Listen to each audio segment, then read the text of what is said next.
"You're fired." Those words hit me like a sledgehammer to the gut, but I kept my face steady. My name's Jude, 28 years old, and until 3 seconds ago, I was the best warehouse supervisor Trevanta Corp had ever seen. Now I was standing in Vincent Hayes' office, watching him lean back in his leather chair like he'd just won the lottery. "Stay away from my daughter," he snarled, his face twisted with disgust. "You're not good enough for her." I'd been working at Trevanta for 6 years, moving up from loading dock to supervisor, putting in 12-hour days without complaint. The automotive parts warehouse in Detroit ran like clockwork because of me, and Hayes knew it. But none of that mattered now. What mattered was that I'd been dating his daughter Claire for 8 months, and he'd just found out. "Are you sure about that, sir?" I asked quietly, keeping my voice level. His eyes narrowed. "Pack your things and get out. Security will escort you." I nodded once and turned toward the door. What Hayes didn't know was that Claire had already told me everything about his side business. The fake invoices, the ghost shipments, the way he'd been skimming from insurance claims for damaged goods that never existed. She'd been worried sick about it for months, afraid her father was going to get caught. "And if I see you anywhere near Claire again," Hayes called after me, "I'll make sure you never work in this city again." I paused at the door and looked back at him. He was straightening papers on his desk, already dismissing me like I was nothing. Like the 6 years I'd given this company meant nothing. Like the relationship I had with his daughter was some kind of joke. "I understand," I said. But I didn't understand. Not really. What I understood was that Vincent Hayes thought he could push people around because he had money and connections. What I understood was that he'd rather destroy my life than admit his daughter could make her own choices. What I understood was that he'd been stealing from his own company for 3 years, and Claire had the proof. I walked out of his office with my head high, ignoring the stares from the other office workers. 2 security guards flanked me as I cleared out my locker, shoving 6 years' worth of personal items into a cardboard box. My hands were steady, but my mind was racing. Hayes had just made the biggest mistake of his life. He thought firing me would end this, but it was just the beginning. Claire was waiting for me in the parking lot, tears streaming down her face, holding a manila envelope that contained everything I needed to destroy her father's little empire. Some lines shouldn't be crossed. Vincent Hayes was about to learn that lesson the hard way. I'd started at Trevanta fresh out of high school, desperate for steady work after my dad lost his job at the Ford plant. The warehouse was brutal those first few years. Heavy lifting, long hours, supervisors who treated you like dirt. But I kept my mouth shut and did the work. By 22, I was running my own crew. By 25, I was supervising the entire night shift. Hayes had always kept his distance from the warehouse floor, but I'd see him during management meetings. He was the kind of man who wore expensive suits and talked about efficiency while never getting his hands dirty. The workers respected me because I'd earned it. Hayes expected respect because of his title. Everything changed when Claire started working in accounting 8 months ago. She was fresh out of college, Vincent's daughter, but she didn't act entitled like I'd expected. She asked good questions, stayed late to learn the systems, and treated everyone with respect. When she asked me to explain the warehouse inventory process, I spent 2 hours walking her through everything. We started talking during lunch breaks. She was smart, funny, and nothing like her father. When she asked me out for coffee, I almost said no. Dating the boss's daughter was asking for trouble. But something about Claire made me forget about being careful. The first warning sign came 3 months into our relationship. Claire mentioned some discrepancies she'd noticed in the shipping records. "My dad says it's just clerical errors," she told me over dinner. "But the numbers don't add up." I'd noticed things too. Trucks leaving half empty when the manifest showed full loads. Insurance claims for damaged goods that I'd never seen. Hayes had started checking the warehouse cameras more often, making sure certain shipments went out when I wasn't on duty. "Don't worry about it," I'd told Claire. "Your dad knows what he's doing." But she kept digging. Claire had her mother's conscience and her father's attention to detail. Over the next few months, she quietly documented everything. Fake shipping manifests, inflated damage claims, customer payments that never made it to the books. I think my dad stealing from the company. she'd whispered to me 2 weeks ago, her hand shaking as she showed me copies of the documents. I don't know what to do. I should have told her to stay out of it, should have convinced her to delete everything and pretend she'd never seen it. Instead, I helped her organize the evidence. We spent hours going through shipping records, cross-referencing them with her accounting files. Hayes must have noticed Claire's questions, her late nights in the office. Yesterday, she'd mentioned that her father seemed suspicious, asking who she'd been talking to at work. Now I knew why. Vincent Hayes had been watching us, waiting for the right moment to strike. He thought getting rid of me would solve his problems. He was wrong. Claire was leaning against my truck when I walked out of the building, the security guards finally leaving me alone. Her face was red from crying, but her jaw was set with determination. She held up the manila envelope. I grabbed everything before he could delete it, she said. All the files I've been copying, it's all here. I set my cardboard box in the truck bed and took the envelope. Inside were photocopies of shipping manifests, insurance claims, and bank statements going back 3 years. The evidence was damning. Hayes had been systematically stealing from Trevanta Corp., skimming profits and filing false insurance claims. He fired me because of this, didn't he? I asked. Claire nodded. He knows I've been asking questions. When I told him we were dating, he put it together. He thinks you put me up to investigating him. We sat in my truck in the parking lot, going through the papers. The scope of Hayes's operation was bigger than I'd imagined. He'd stolen nearly $200,000 over 3 years, using a network of fake vendors and inflated damage claims. Every time a shipment was supposedly damaged in transit, Hayes would file an insurance claim, while the goods were quietly sold to his personal contacts. I trusted him, Claire said quietly. I thought he was just a tough businessman. I never imagined he was stealing. I watched her face as she spoke. Claire wasn't just angry about the theft. She was heartbroken.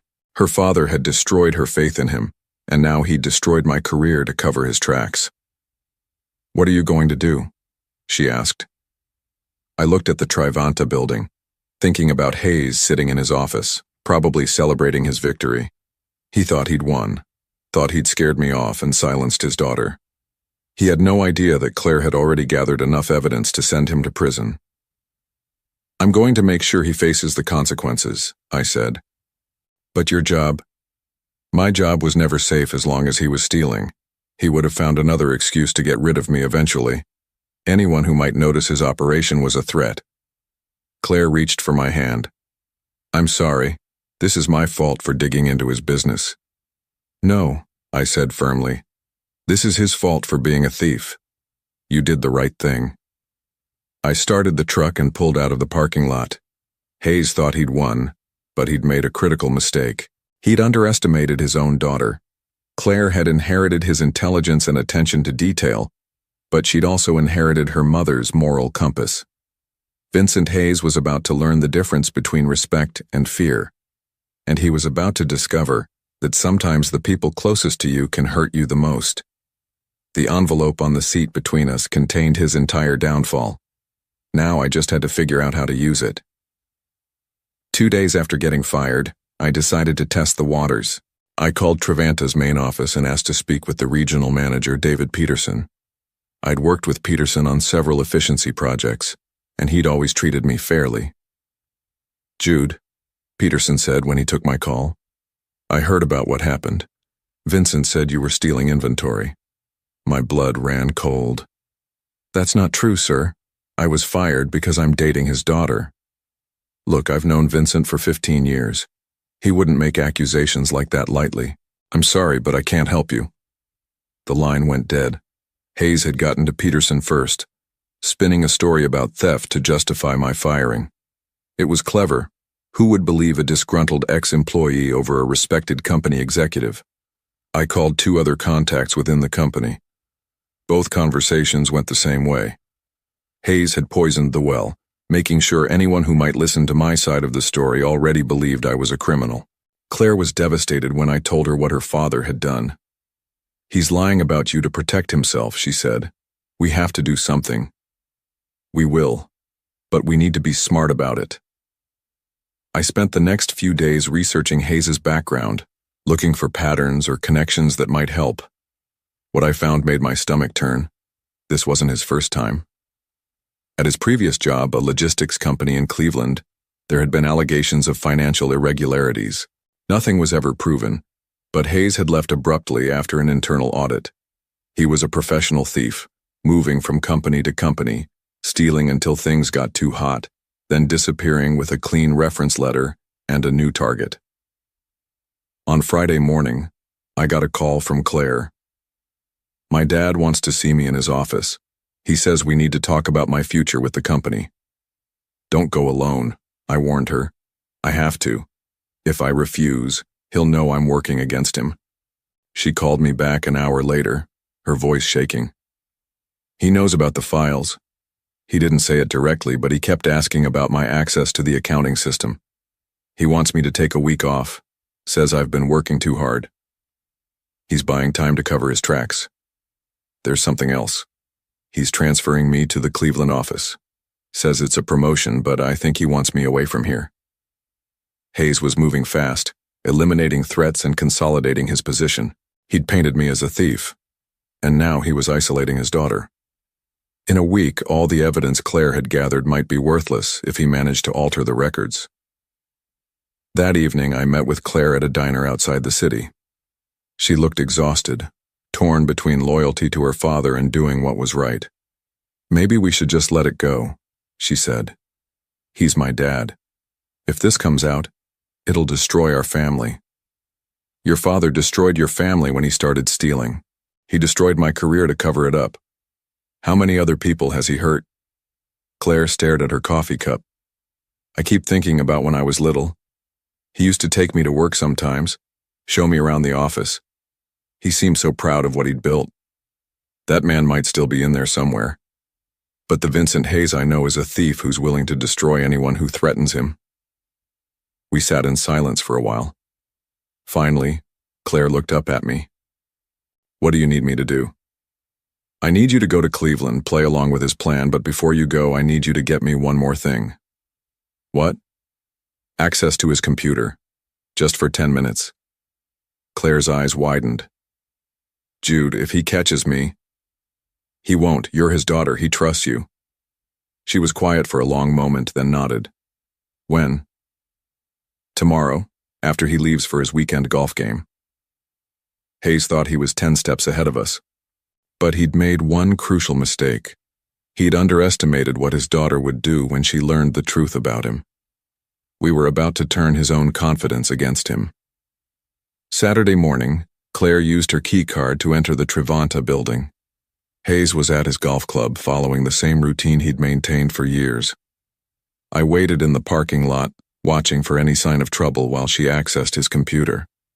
She called me 20 minutes later. Jude, you need to see this. It's worse than we thought. I met her in Hayes's office, where she'd printed out dozens of pages from his personal files. What we'd uncovered wasn't just simple theft. It was an elaborate insurance fraud scheme involving multiple companies and fake vendors. Look at this, Claire said, pointing to a spreadsheet. He's been running this operation at 3 different companies over the past 10 years. The Cleveland job, his position before that in Milwaukee, and now here. The numbers were staggering. Hayes had stolen over $1 million across all 3 companies, using the same basic method each time. He would create fake shipping manifests for damaged goods, file insurance claims, then sell the supposedly damaged merchandise through a network of shell companies he'd set up. These vendor names, I said, studying the list. Halcrest Industries, Northgate Supply, Velmark Distribution. I bet none of these companies actually exist. Claire pulled up the business registration records on Hayes's computer. You're right. They're all registered to the same address, a post office box in Detroit. And look who signed the incorporation papers. Vincent Hayes had been stupid enough to use his real name on some of the documents. He'd grown overconfident, sloppy.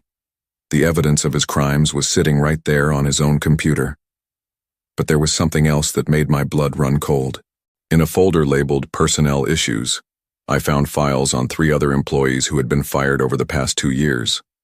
All of them had been accused of theft. All of them had been in positions where they might have noticed the fraudulent shipments. He's been systematically eliminating anyone who might expose him, I said. I'm just the latest in a long line. Claire was reading through her father's emails. Oh my God, Jude, look at this. She showed me an email chain between Hayes and someone named Thomas Wright, who appeared to be his contact at the insurance company. The emails made it clear that Wright was in on the scheme, helping Hayes process fraudulent claims in exchange for a percentage of the payouts. This is organized crime, I said. Your father isn't just a thief. He's running a criminal enterprise. Claire sat down heavily in her father's chair, overwhelmed by the scope of what we'd discovered. How did I not see this? How did I work here for 8 months and not realize what he was doing? Because he's good at it, and because you trusted him. I kept reading through the files while Claire copied everything to a flash drive. In Hayes's calendar, I found something that made my stomach drop. He had a meeting scheduled for Monday morning with Travanta's insurance adjuster and the company's chief financial officer. He's planning something big, I told Claire. Look at this meeting, and here, he's got a flight booked to Miami for Tuesday. He's going to run, Claire said quietly. He knows I've been asking questions, and he's planning to skip town with whatever he can steal before anyone catches on. We had until Monday morning to stop him. After that, Vincent Hayes would disappear with years' worth of stolen money, leaving Travanta Corp and its employees to deal with the aftermath. But we had something Hayes didn't know about: complete documentation of his crimes and access to his personal files. The hunter was about to become the hunted.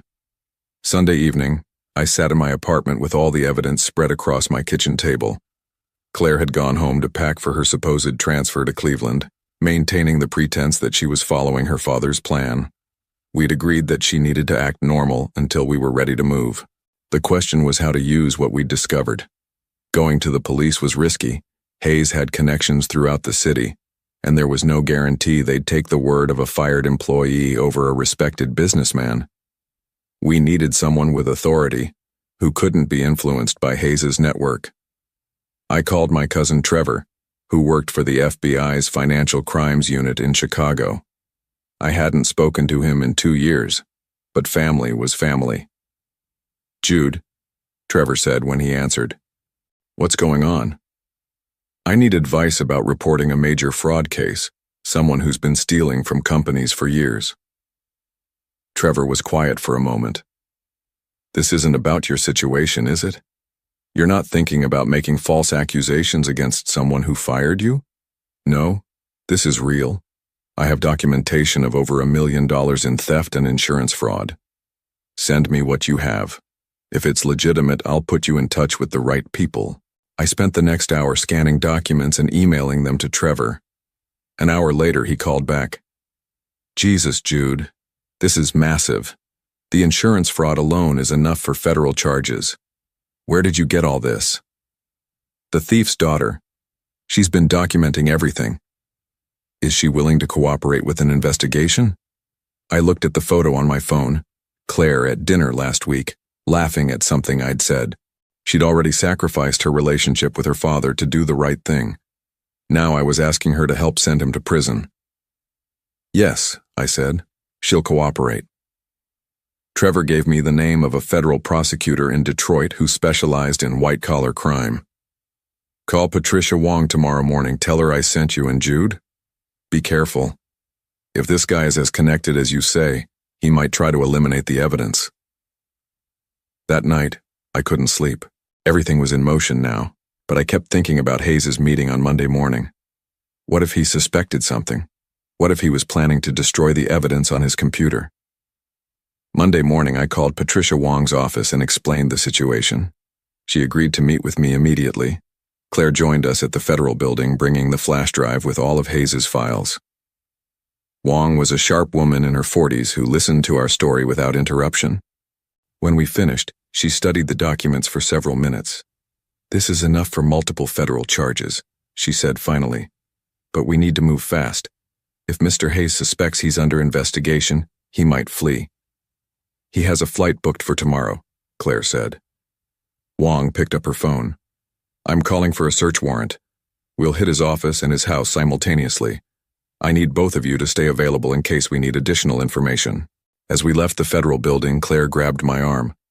"Are we doing the right thing?" I looked at her, this brave woman who'd risked everything to expose her father's crimes. "Your father made his choices. Now he has to face the consequences." By tomorrow, Vincent Hayes would be in handcuffs. The man who'd thought he could destroy my life to protect his secrets was about to learn that the truth has a way of surfacing, no matter how deep you try to bury it. Monday afternoon, federal agents raided Trevanta Corp while Vincent Hayes was in his meeting with the insurance adjuster. I watched from across the street as they led him out in handcuffs, his face pale with shock. The man who'd fired me 3 days earlier was now facing 20 years in federal prison. Claire stood beside me, tears streaming down her face as she watched her father's world collapse. The FBI had found everything: the fake vendor accounts, the insurance fraud documentation, even communications with Thomas Wright about their criminal partnership. "Vincent Hayes, you're under arrest for wire fraud, money laundering, and conspiracy to commit insurance fraud," the lead agent announced as they walked him past the news cameras that had already gathered. Hayes looked around frantically, probably hoping to see someone who could help him. His eyes found mine across the street, and for a moment we stared at each other. I saw recognition in his face, the understanding that the man he'd tried to destroy had orchestrated his downfall. The federal prosecutor had moved quickly once she'd seen our evidence. Search warrants for Hayes's office, his home, and his bank accounts had revealed a decade-long pattern of theft and fraud. The shell companies, the fake insurance claims, the systematic elimination of employees who might discover his crimes.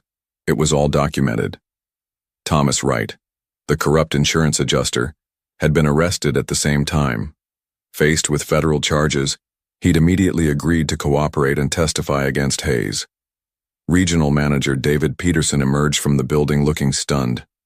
The same man who'd refused to listen to my complaints about Hayes was now realizing he'd been working alongside a criminal for years.